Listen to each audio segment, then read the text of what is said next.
When I saw the first trailer for Stranger Things, I was really pepped. I mean, here we've got a Netflix original series with all of the quality that implies, where the creators are talking about Steven Spielberg and John Carpenter as major influences. Not only that, but you've got a really cool but very low-key cast. You've got people like Matthew Modine and Winona Ryder, who are great actors who maybe haven't had the limelight that they deserve. But you should never trust a trailer. The proof is in the pudding, or the series, I guess. And this series came out yesterday on Netflix.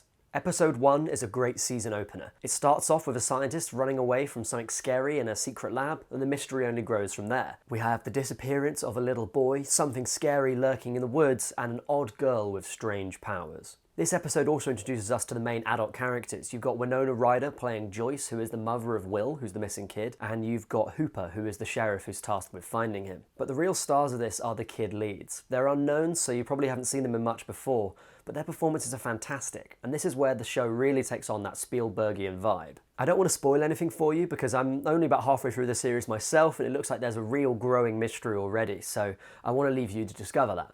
What I will do instead is give you 5 reasons why you should watch Stranger Things. Number 1, its influences. There's something very Spielberg about this series. Like Joyce, a woman who's looking for a disappearing child, like the mum in Poltergeist, and dealing with being a single-parent family in the 80s, like the mum from E.T. Or Sheriff Hooper, a kind of corrupted authority figure who's dealing with a massive mystery in a sleepy town, kind of like Chief Brody. And to be honest with you, in the first 5 minutes of the episode, it really got to me, because I was thinking, if all they're going to do is pastiche existing Steven Spielberg characters, then what's the point of making an original show?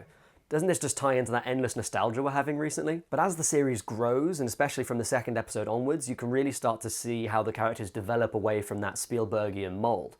And in fact, it becomes clear that there's only a couple of things that are really Spielberg about this. 1, that they can deal with effects work really well. 2, that they are great directors when it comes to dealing with child actors. And 3, the world feels real, it feels lived in. There are interactions between characters on and off screen, everyone knows each other. That's the real Spielberg influence here, and they just nail it 100%. There's also a lot of John Carpenter in it, especially in the scary sequences and in reason number 2, the music. The music for this show is amazing. I looked for the soundtrack on YouTube, but I couldn't find it, so you're gonna have to watch the show to find out. I'm a huge fan of 80s music, and there's a lot of pop in the soundtrack. There's like Depeche Mode and Toto. There's all this 60s music as well for the older characters, which is realistic because they would have been listening to different sounds. But the actual original theme is fantastic. I really like 80s influenced themes like Drive or like Adam Wingard's movies, because I feel like they communicate a tone and atmosphere of a time period better sometimes than even good set dressing.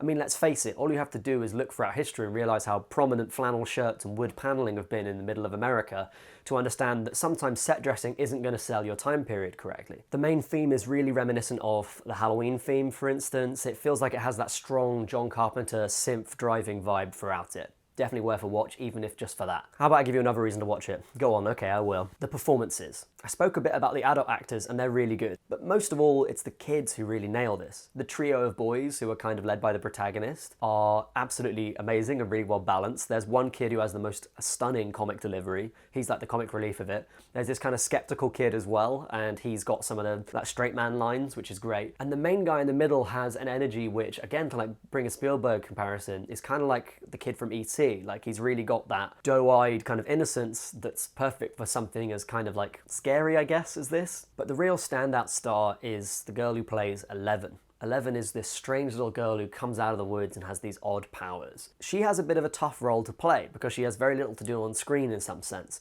She stands there with her big eyes kind of looking scared, but actually she brings a lot of depth to it. There are some aspects to her character that are quite abstract, things like trust and loyalty that she's only learning now for the first time. And those would be difficult for an adult actor to pull off. She absolutely nails it. Another reason to watch it is that it's short. It's only 8 episodes, which is in Britain about a good length for a drama series, but in America is kind of unheard of. There's very little filler in it, and it really feels like every episode moves forward the mystery or the characters in some really significant way. It also means they can keep up the production value really high. It's not like, say, Daredevil, which, although it's quite a well-paced series, definitely has a set-piece episode every 4 or so episodes. Here you feel like you're getting a real even spread of spectacle and action throughout all of the episodes, which is good not only just for a viewer, but for something else in the show.